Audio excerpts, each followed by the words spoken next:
We move on to our third discussion panel of the day on literature of the future, which is chaired by Professor Murli Sivaramakrishna. The other panelists are Dr. R.Y. Deshpande and Dr. Sampadananda Mishra.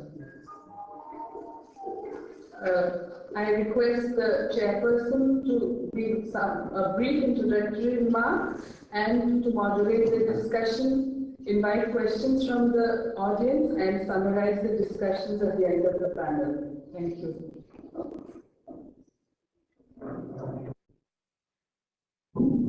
We have listened to three different perceptions. One on finding the biographical evidences on from Sri Aurobindo's Savitri, looking for references in about Sri Aurobindo's life and the mother's life, and the second one, which I myself tried to make in terms of looking at Sri Aurobindo's poetry and poetics between silence and articulation, and the third one, which was a very interesting presentation on the Sanskrit, lesser-known Sanskrit writings of Sri Aurobindo. Unfortunately, the power has gone out because I was also looking for the manuscript version. So to begin with, maybe, can I also ask a question? Okay, right. Audience prefers first, right? Sure.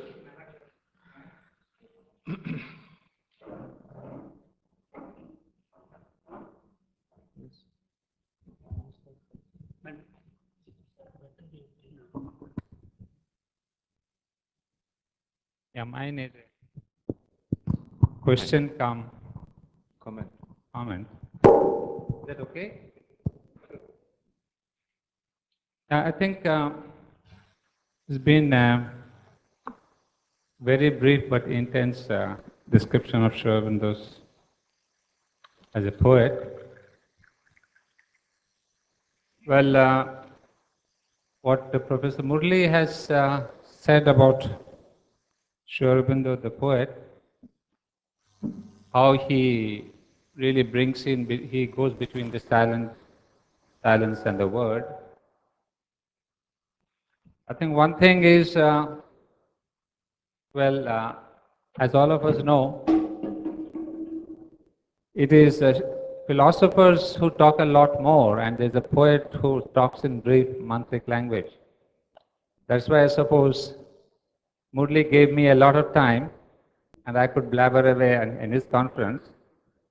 And Murli being a poet, he doesn't require, you see, the essence that he gave in poetry, that's the essence. Poetry doesn't require too many words. So that's the difference between us. But the thing is, what he has spoken is, again, the whole purpose of this conference, as I told you in the morning, is that more or less here what I've gathered is 80% to 90% are already Aurobindonians who have read into Sri Aurobindo quite a lot. So what my intention here is not to repeat the Aurobindonian vision and work, but more to elucidate, clarify, bring out new questions and new queries, and then bring in anything that people have not understood. So it's in that light that I have purposely kept these discussions very brief.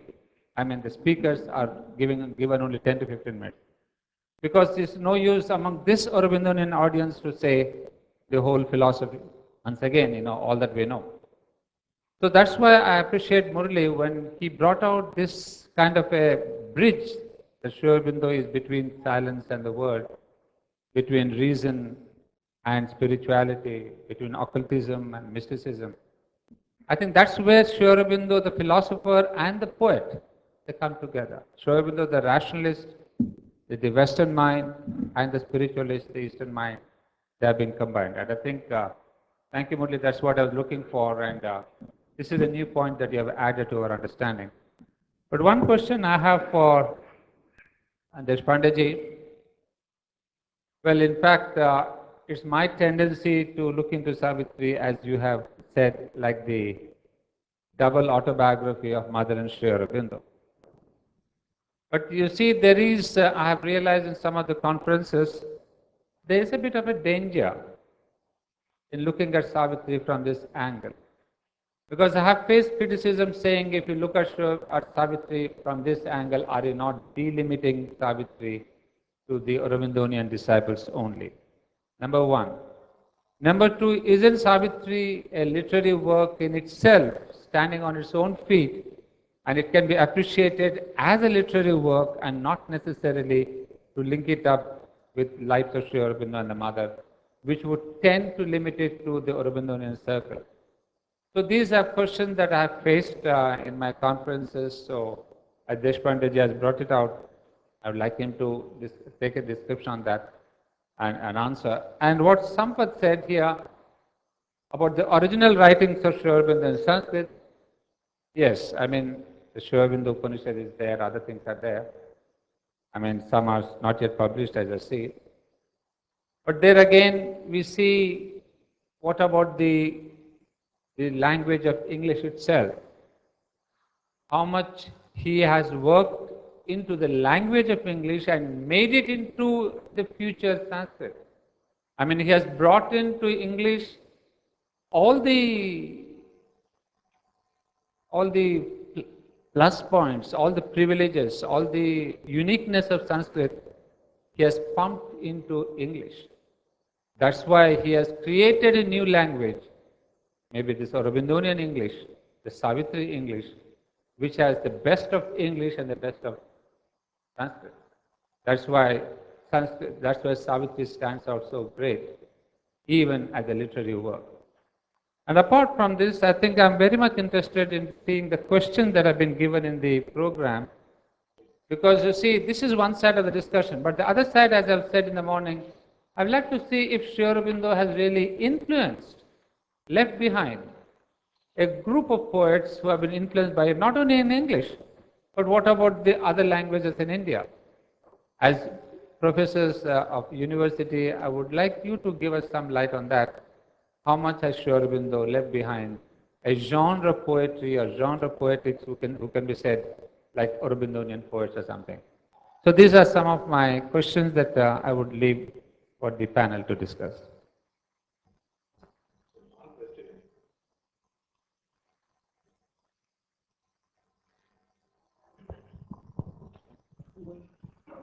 Thank you, Dr. Anand Reddy. But it has been a very long-winded question that it doesn't leave us much space to answer. Sri Aurobindo has been, when we look at Sri Aurobindo the poet, because that is the crux of this session, I understand.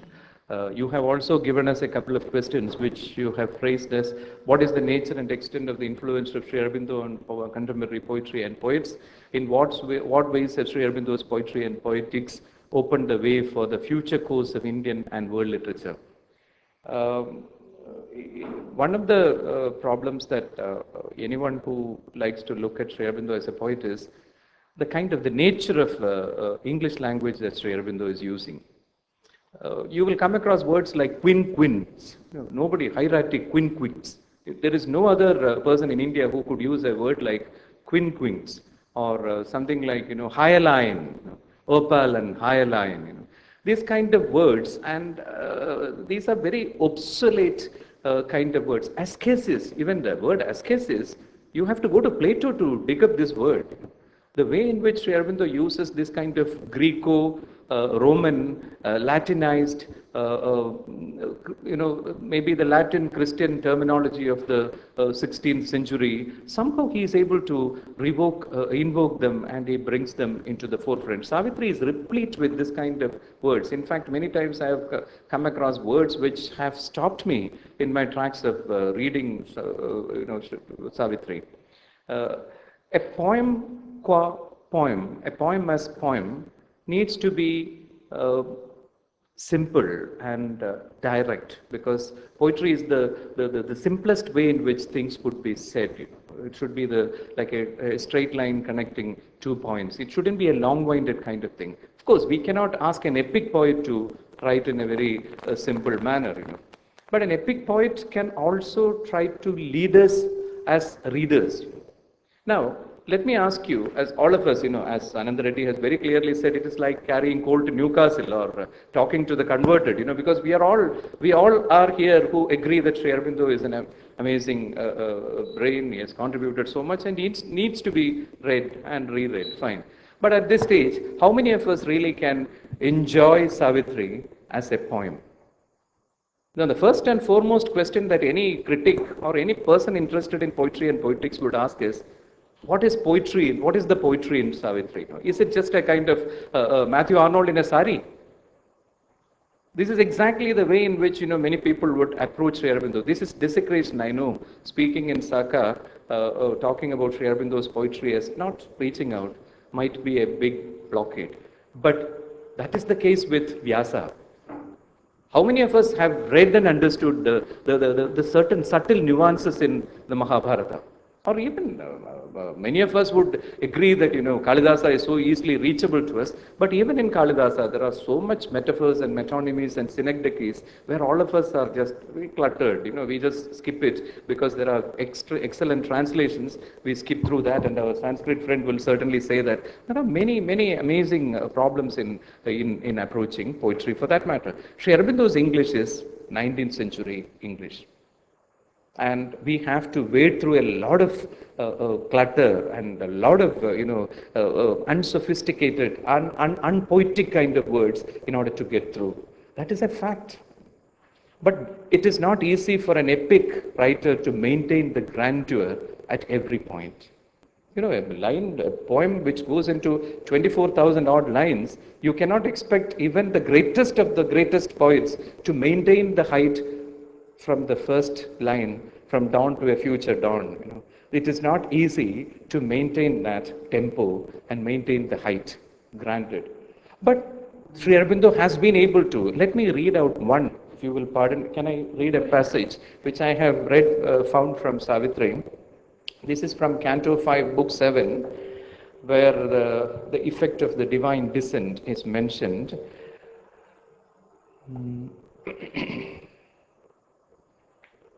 O soul, my soul, we have created heaven. O soul, my soul, we have created heaven.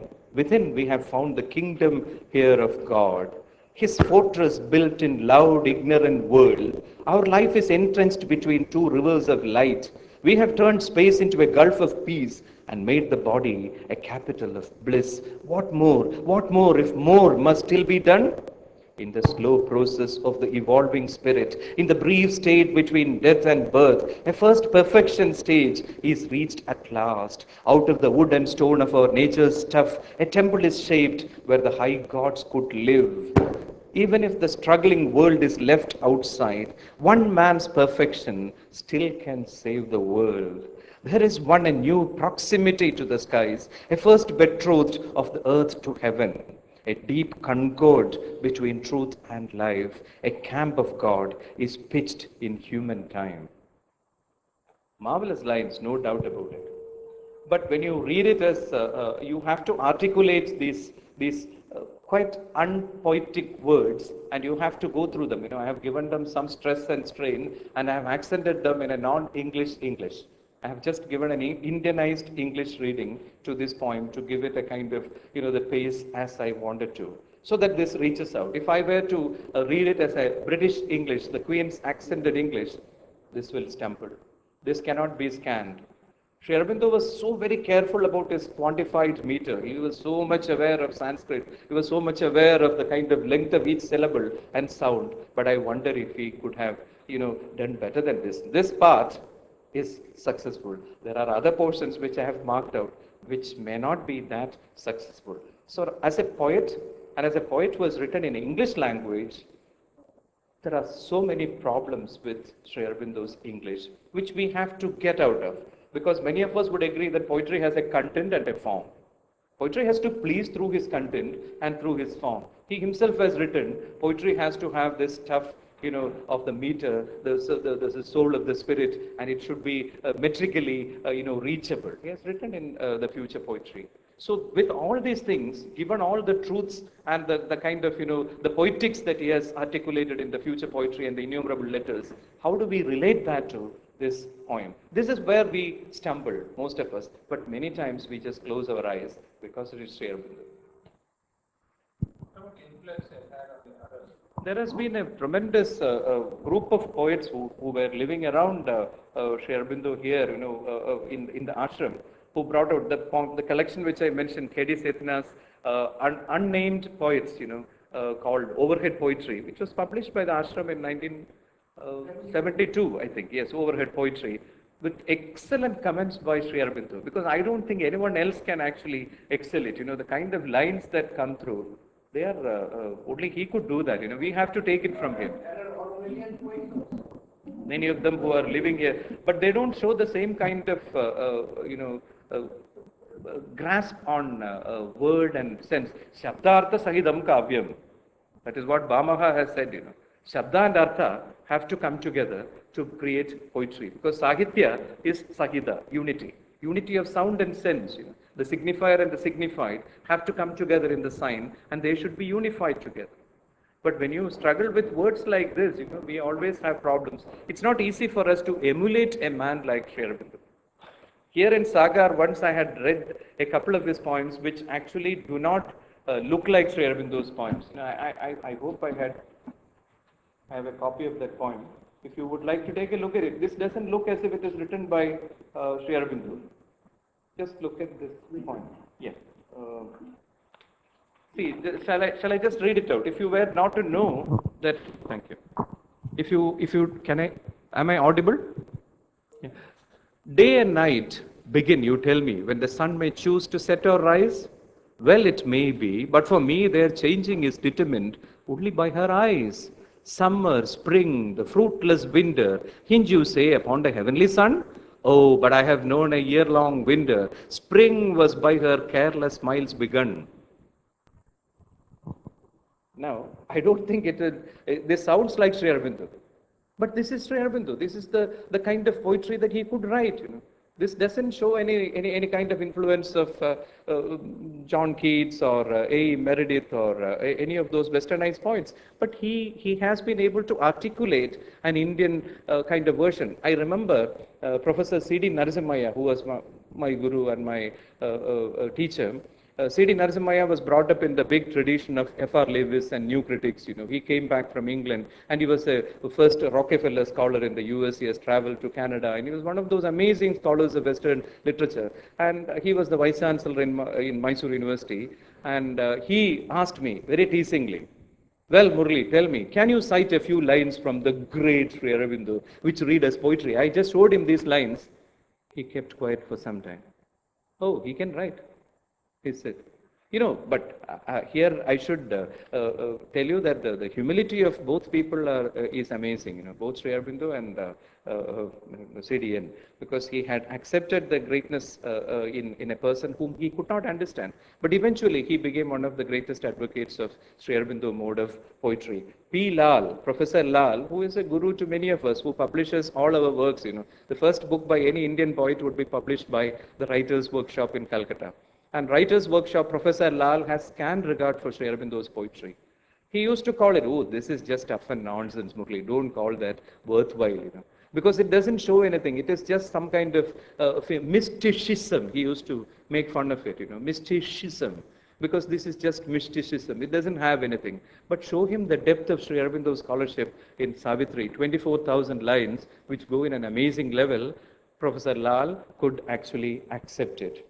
There are innumerable people. Ezekiel, for instance, Nissim Ezekiel, who was one of the founding fathers of Indian modernist poetry. We cannot deny the greatness of Nissim Ezekiel. Ezekiel had scant regard for Sri Aurobindo. The main thing which he used to tell us was, because Sri Aurobindo verbally brings in philosophy into poetry. So verbal, articulation of philosophy cannot become poetry. Poetry has to be different. John Keats has written long time ago that to philosophize I dare not yet. Keats was an amazing poet who could philosophize in his poetry. Hyperion, Endymion, or the innumerable odes are amazing examples. But even he has written, I don't want to philosophize. When W.B. Yeats started philosophizing, people mocked him. He stopped it, and then he went back to his country and brought out this volume, Responsibilities, which is wonderful poetry, where he realized, I don't want to philosophize, I would rather walk naked. But the fools, that line goes like this: I made my song a coat covered with embroideries out of old mythologies. But the fools caught it and wore it in the world's eyes as though they had wrought it. Song, let them take it, for there is more enterprise in walking naked. This is what he said. I don't want to have any kind of mythologies in spicing my poetry. I would rather walk naked and nude and see the line and see the setting sun in that way. So Sri Aurobindo spices his poetry with a kind of dense philosophy. That's what actually makes us pause. And as teachers, many of us have struggled. When we read a poem like Transformation to our students. Transformation is less poetry and more philosophy. Wow, most welcome, sir. Hello, can you hear me? No, actually he was trying a different kind of poetry. He was reviving an old forgotten poetics, which is not a nautical or fancy, which is completely different, which comes straight from the voice inside you, the best voice. And it's a totally different thing. And it is not always that Sri Aurobindo is using those bombastic words and polysyllables. There are times, I don't have my example, sorry, but you will notice that he has moments of revelation, which is direct sight. And revelations cannot be improved, cannot be retouched. It cannot be made, refashioned, and it cannot be thought out stuff. It comes directly from the spirit and disappears into the infinite. So it is something different which he was not just reviving, but he was trying to think of a poetry of the future which will be thoroughly subjectivized. The whole form of poetry, according to him, will be subjectivized because human soul is progressing. And it will follow the progressive awareness of man's self. And the poetry he was preaching and practicing, there were other followers. Some of them have died, like Damodar Reddy, Thimiben, and quite a few. Now, this is a different thing, and he claims that this is poetry proper. And what we write today, as Ezekiel has said, anyone who thinks highly of Sri Aurobindo as a poet has no ear for the English language. But that is his view. Because poetry, according to Ezekiel, is different, which you know today. And poetry for Sri Aurobindo was different. And he was not just reviving, but he was thinking of a dynamic poetics, which will be the poetry of the future. And he has seen signs of it, and I will speak of it in my paper in detail, linking the letters and the future poetry. And I think we should treat him a bit more kindly.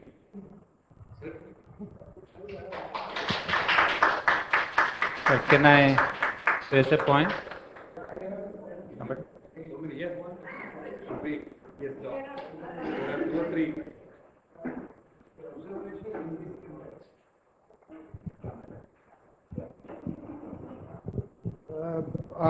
Somewhere I read that Aurobindo made it very clear, poetry is not the Nach Gar, because at the mental level we try to, yeah, I know.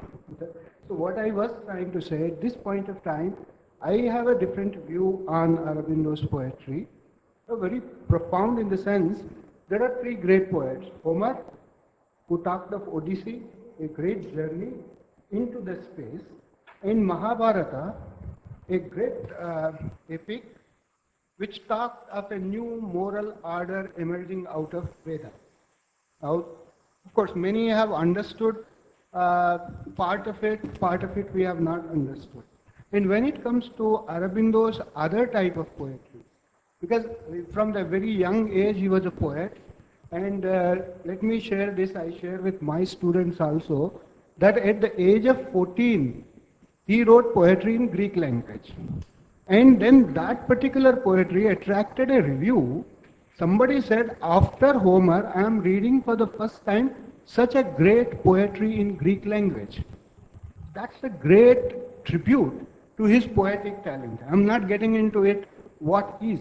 When poetry, what is the subject issue? Why he wrote the Savitri? The most important issue is the most modern predicament of the man.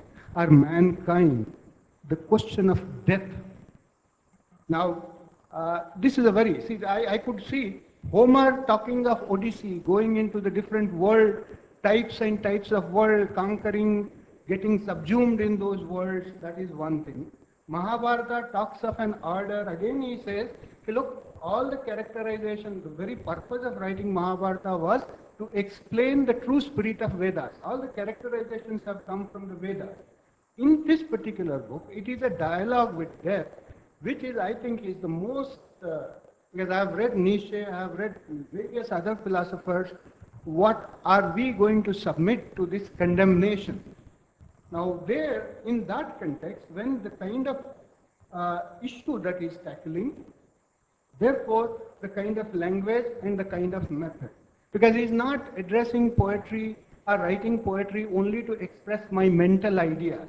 Now these are very difficult issues. We are all concerned with these issues. Of late I am more into Savitri, not for any making any sense, making any gain out of it, in the sense because I want to understand.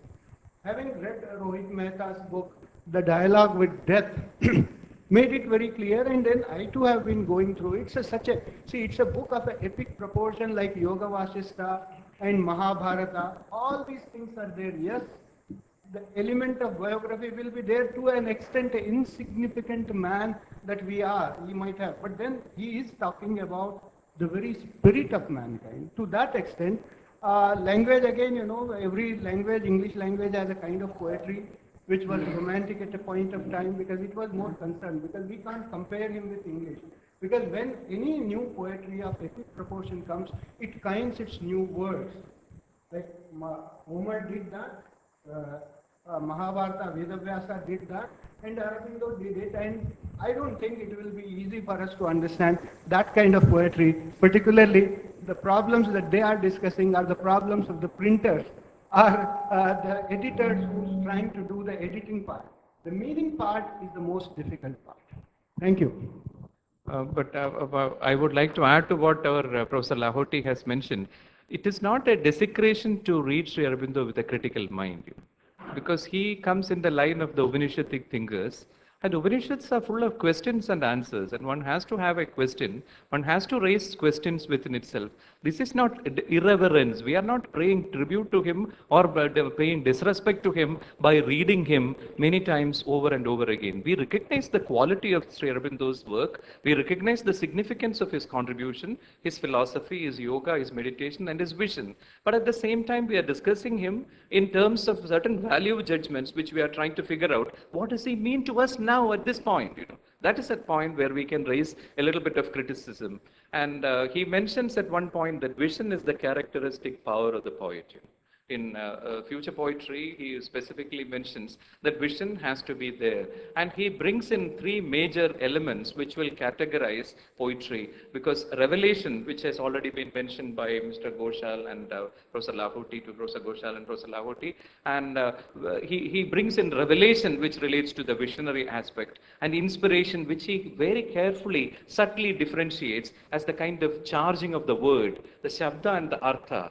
The Sabda part is the inspiration. The word has to come down with its own vision. Vision gets charged with its own word. So there is a unity of vision, revelation and inspiration. Vision, revelation, inspiration. This is the kind of trio under which Sri Aurobindo's poetry and poetic scape can be understood. It is not that Sri Aurobindo has not left behind a legacy in terms of spirituality and the voice of the inquiry in poetry. Because even in Indian poetry, we can see the subtle nuances in many regional writings in Sri Aurobindo need not necessarily be reflected in English or located in Pondicherry itself. It can be diffused in the entire landscape of poetry. Sri Aurobindo's influence can be felt in Charles Tomlinson, so far away, and his kind of Shishya, who is Shraddhavan, who stays next door to us. So there are so many evocations, the quality of the subtle vision, the quality of revelation, the inspiration behind vision, all these things are remarkable influences. They are the heritage, and they are the kind of,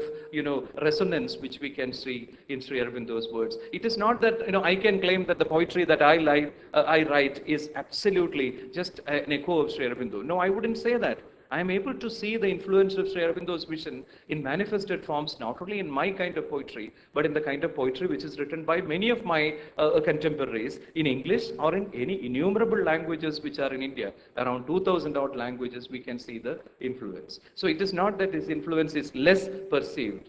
It is very much there, but the quality we have to discover within ourselves. It doesn't come out garbed in the folds of a sannyasin, as he himself would say, like just a cheek of frightened rose that with sudden beauty glows, just a footstep like the wind and a hurried glance behind. This is a line from 4 lines from Sri Aurobindo's Revelation, which you have just mentioned. So you can see that even in Sri Aurobindo, there are so many exciting kind of, poetic revelations which still remain to be dug out, So one poem which I have here is a very strange kind of poem, which I'm sure many of you would have read it, but I would like to read it here too. Just look at the way in which he has framed it. Mute stands she, lonely on the topmost stair, an image of magnificent despair. The grandeur of a sorrowful surmise wakes in the largeness of her glorious eyes. In her beauty's dumb, significant pose, I find the tragedy of her mysterious mind. Yet she is stately, grandiose, full of grace. A musing mask is her immobile face. Her tail is up like an unconquered flag. Its dignity knows not the right to wag. An animal creature, wonderfully human, a charm and miracle of fur-footed Brahman. Whether she is spirit, woman, or cat is now the problem I'm wondering at. This is amazing poetry, I tell you. And a seer, a drishta, a kavi, a Battus is here behind this almost, very, very simple lines. We can discover so much of poetry and poetics in these kind of Sri Aurobindonian lines.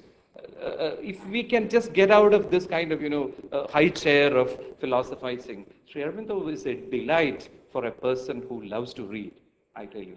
Thank you.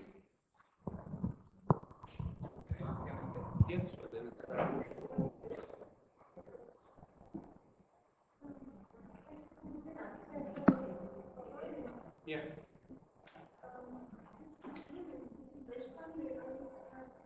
You have to switch it on.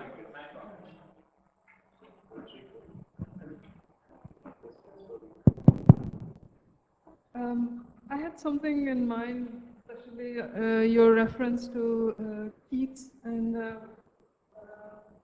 T.S. Eliot and then Sri Aurobindo. Because I remember at a certain point in my undergraduation course, the professor was explaining me, saying majority of the poets in English literature, they failed in their the later part of their life and their works declined.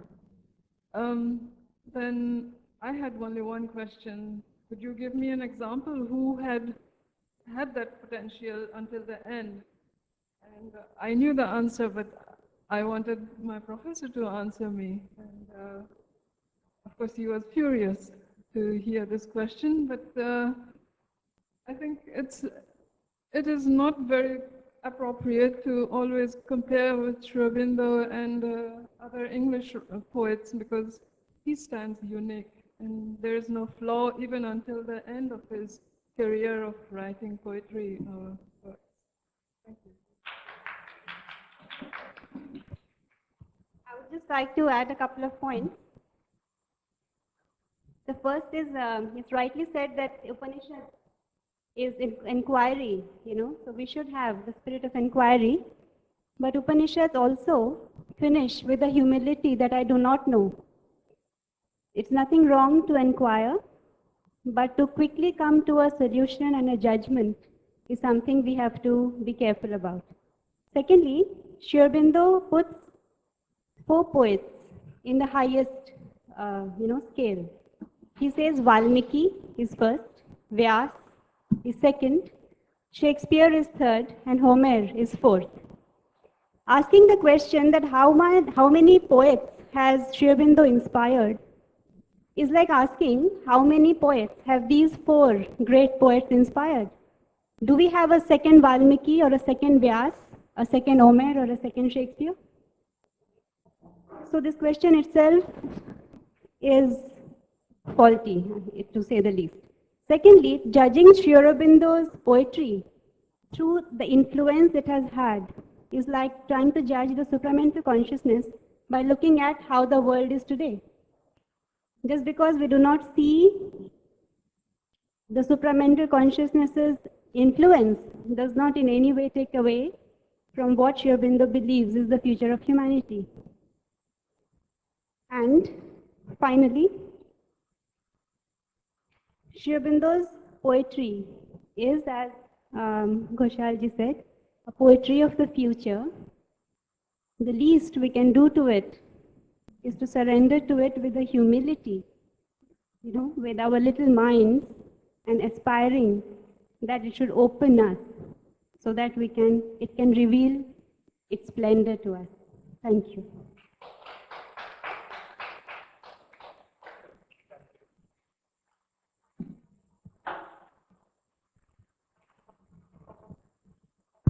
Sir, actually Satyavan Savitri story and is the expansion is Savitri. One can say that it's a victory over death, and the mindset to inspire into the life. My professor Mishra Saab, who done PhD in Savitri from Vallabh Vidyanagar, he was just telling me, just read it, very simple. It's a journey from within, just read it.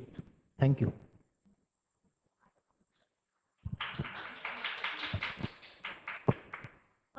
I would like Professor Deshpande to say, maybe if possible, just to read a few lines from Savitri and just to kind of emphasize the point you made in your earlier talk about the biographical aspect, because I think we really would like to, just maybe if you could read a few lines and show that, that would be nice. Thank you. Well, I can do that. Thank you.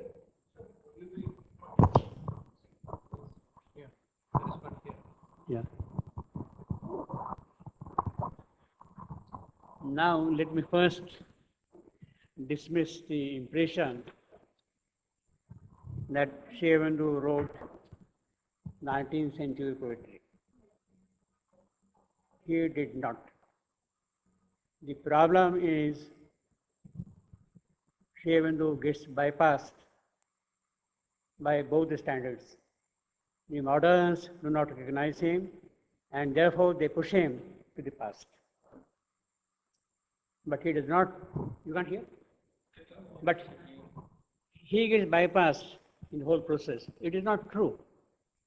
He should not get bypassed, I mean, because he is writing with a different sense, with different aesthetics, with different connotations of the rasas. He is speaking of 5 sons of poetry: truth, delight, beauty, life, spirit. To what extent he has been able to bring those sons into his poetry, it is that which is really going to determine the quality of his creation. Nothing else.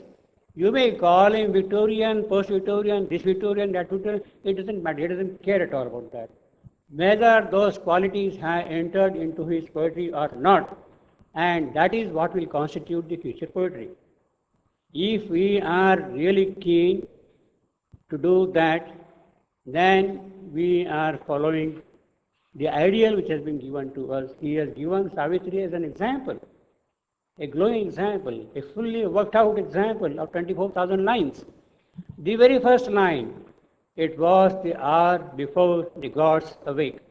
Metrically perfect, it tells you immediately, yes, it is iambic, pentameter, and stopped. The whole philosophy of Savitri is embodied, displayed, demonstrated in one single line. Now, what is difficult in that line to understand? Not even a single word is difficult, which you don't understand. Yet, it is packed with, I don't know, I can't say. It was the hour before the gods awake. The entire story of creation is embedded behind it. If we are yogically aware of the story of creation, then we can enter into the spirit of Savitri. We can enjoy its rasa. We can grow in it. In that process, it becomes the mantra of transformation, as the mother says. That is the beauty of Savitri. Are we ready for that? In Sri Aurobindo's Savitri itself, there is a phrase, sense-formed ear. Now, this is a very peculiar kind of a phrase, sense-formed ear. It is not this ear which hears, it is the sense of hearing which creates the ear.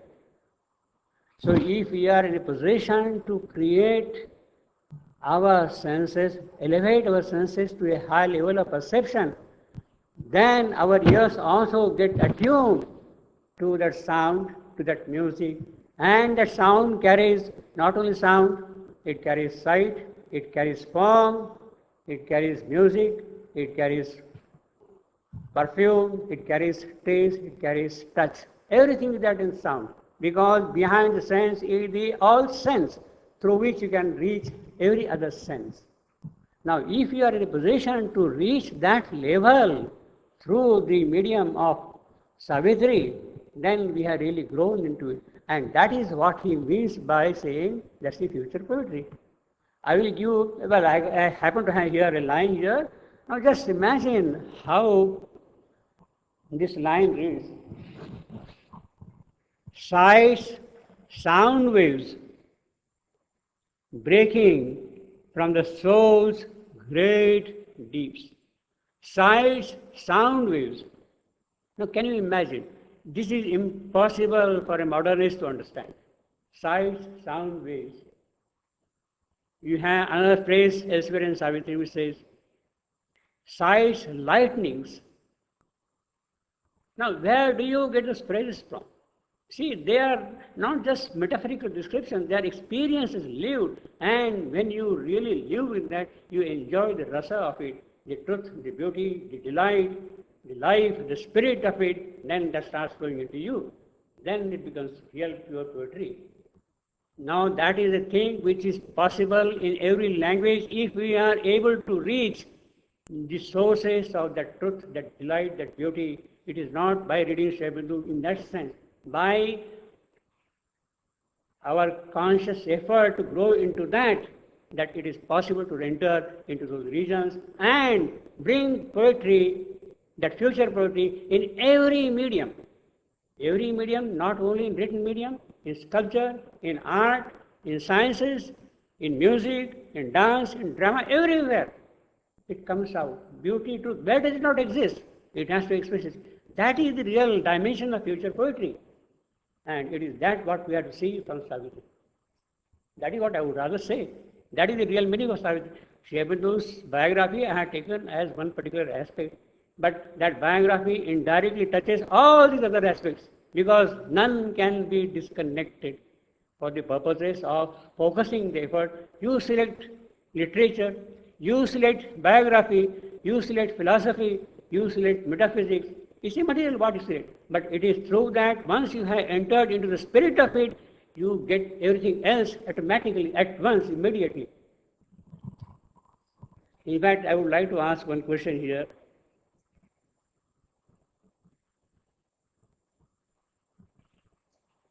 Could or why did Sri Aurobindo write Savitri in Sanskrit?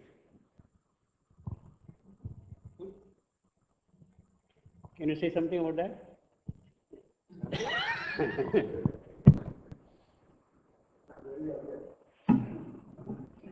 There must be preparedness on the part of the audience. Pardon me? There must be some kind of preparedness on the part of the audience. Yeah, that's right. But That is what Professor Kokak insisted. Yeah, exactly.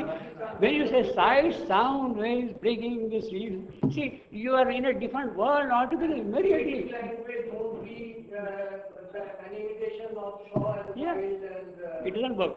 native language is Sanskritic language. Yeah. Because he No, knows that- why Sanskrit? I am giving you the example of sculpture, of painting, of music. Everywhere that future has to come.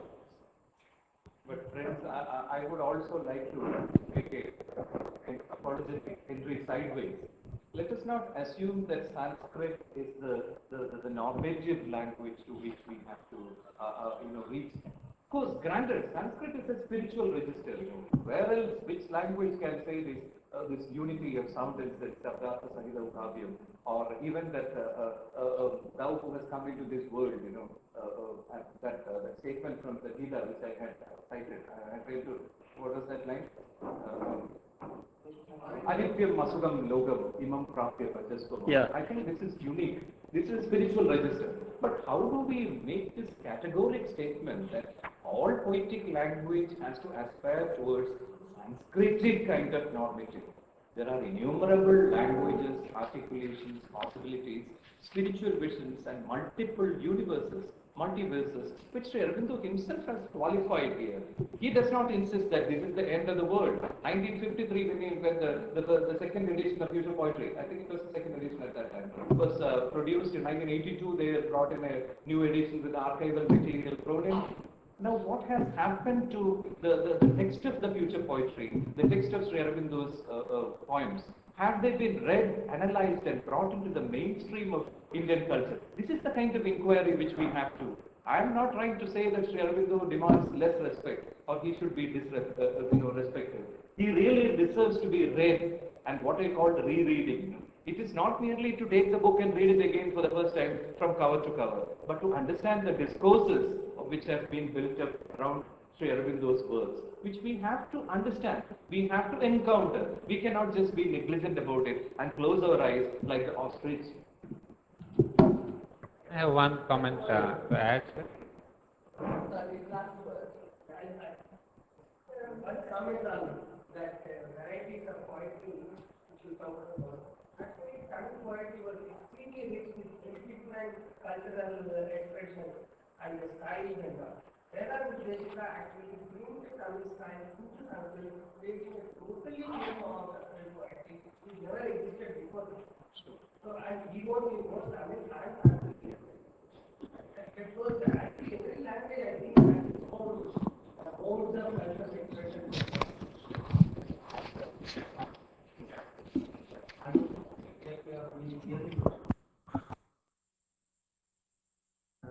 Here? Okay. How it would have been if Savitri was in Sanskrit.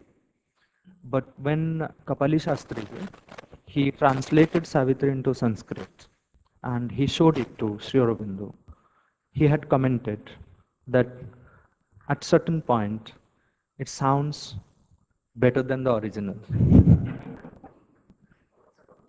And sometimes if you find a chance to read Kapali Shastri's translation in Sanskrit of Savitri, two big lines of Savitri of Sri Aurobindo, he has brought out so finely in just small compact sentences like sutras.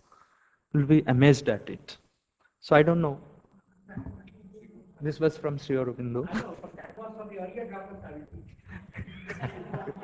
Well, one comment. But whatever happens, whether Sorry, now I have to ask for the last comment and. Yeah, I think there's one little addition I would like to make.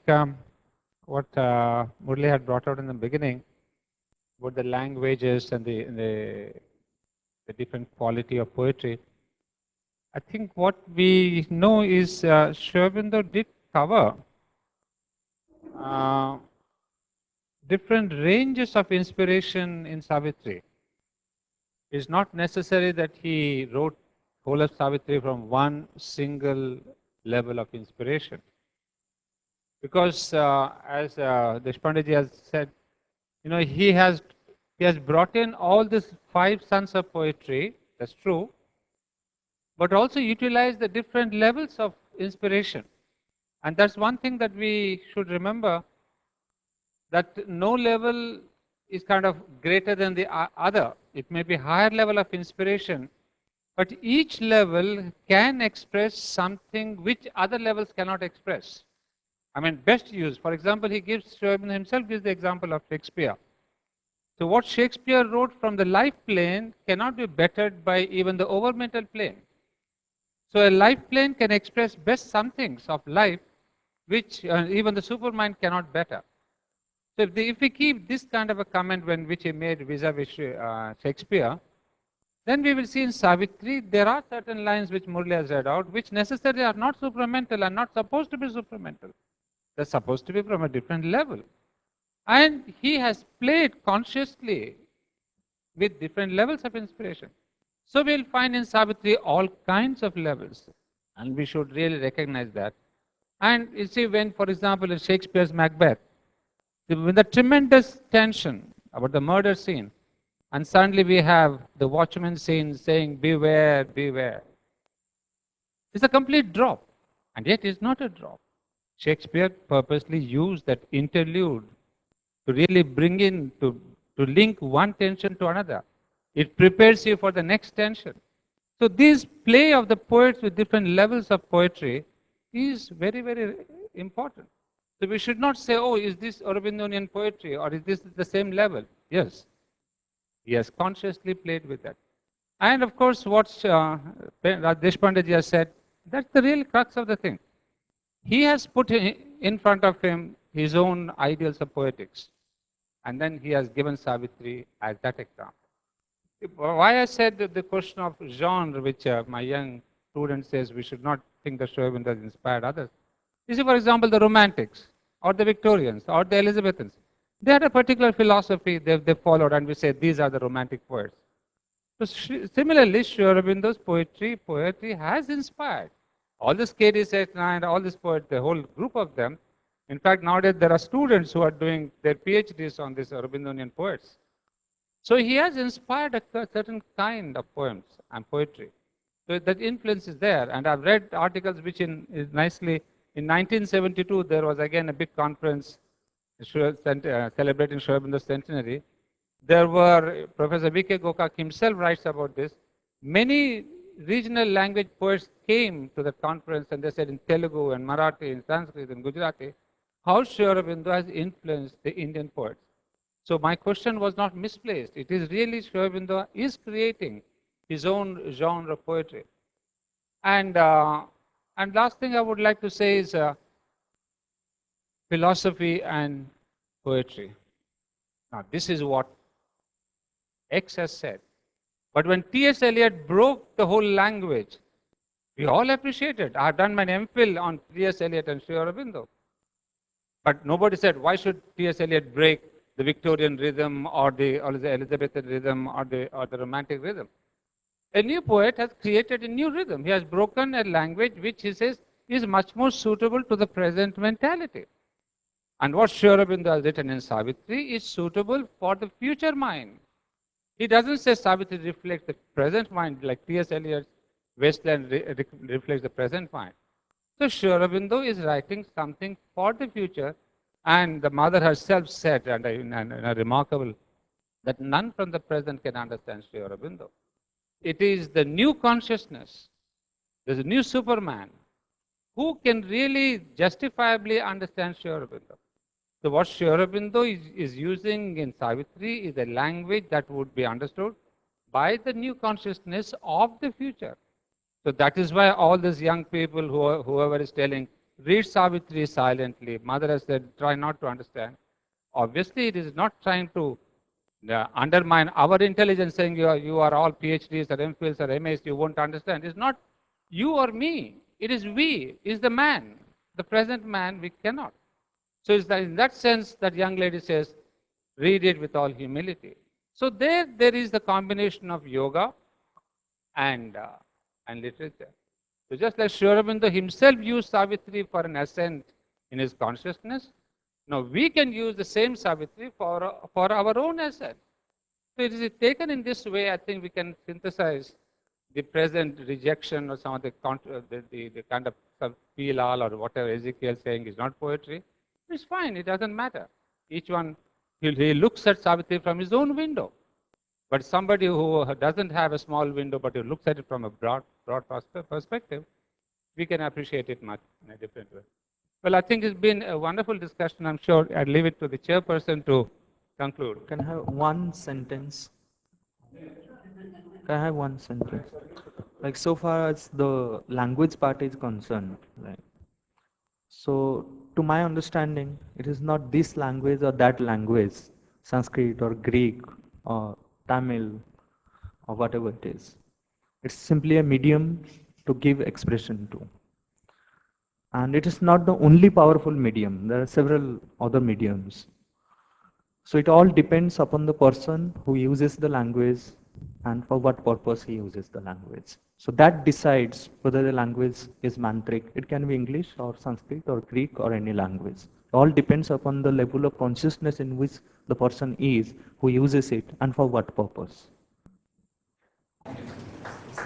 Well, I'm sorry to be the very bad woman here and stop a very interesting discussion which has given us much to think about, but it's tea break, and I'm sure you would be happy about that. No, but I guess as the chairperson, I have the privilege to point it because I shouldn't. No, Sri Aurobindo is remarkably in the line of this lawgivers who allows for interpolations and questions and interrogatives. We shouldn't leave it with a kind of exclamation mark. We should leave it with a question mark.